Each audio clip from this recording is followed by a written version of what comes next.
Negligence is a fascinating area in terms of the law of tort.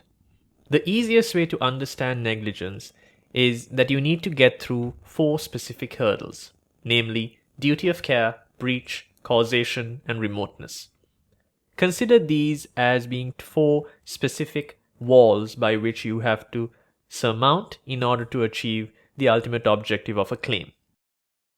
Now, on the one hand, the first step that you need to fulfill as a solicitor or a barrister is to try and get your client through the first wall, which is duty of care. In order to get through duty of care, there might be different aspects that you will have to fulfill.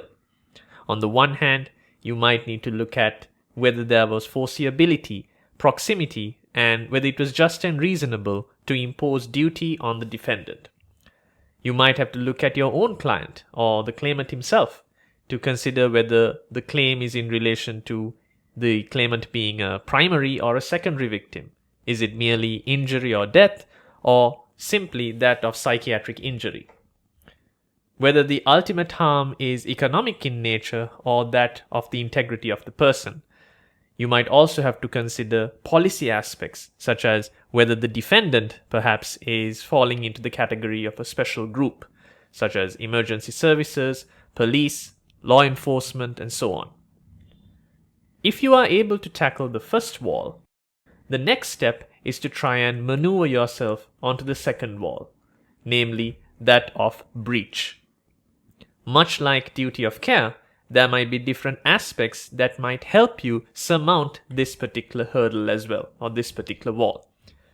One of the most important aspects in terms of breach is to understand whether the defendant has reached, exceeded, or more importantly, acted below the reasonable standard. To do this, you might have to look at one or more factors. For instance, the character of the claimant, the character of the defendant, the actual risk in place, as well as in terms of professionals who are defendants, whether there would have been a difference in opinion in terms of how he or she has acted in relation to the claimant. If it is found that the defendant has acted below the reasonable standard expected of a person in that capacity, you are then able to surmount that wall and go on to the next one, essentially causation. Now, much like duty of care and breach, causation too has a few elements that might be applicable to your given scenario. On the one hand, much like criminal law, it might simply be the but-for test. There is only one claimant and one defendant, there's nothing intervening, and the actions of the defendant is clearly the reason why the claimant has suffered the particular harm or the injury. Sometimes you might have multiple tortfeasors, in which case you might have to consider who is liable in terms of materially increasing the harm that has occurred. What must be always kept in mind is that the burden is on the claimant, but the standard is that of a balance of probabilities. Essentially, the claimant, and in terms of a solicitor or a barrister, need not prove beyond reasonable doubt, just like in criminal law, but in terms of a civil matter such as tort, and in particular negligence, only that there is a 51% or more chance that the claimant is correct in the assessment. Now that there is duty, which has been breached and in fact caused the harm, the final wall to surmount is whether the outcome suffered by the claimant was too remote.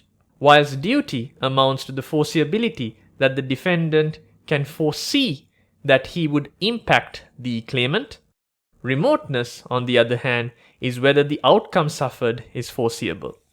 To this end, as a claimant, it is necessary to prove on a balance of probabilities in terms of the likelihood of the harm occurring on the one hand and the seriousness itself being something foreseeable on the grounds that the defendant should have been aware. Once all 4 walls have been surmounted, it is capable for a client, or the claimant in this case, to go over all 4 aspects and achieve the claim that he or she richly deserves.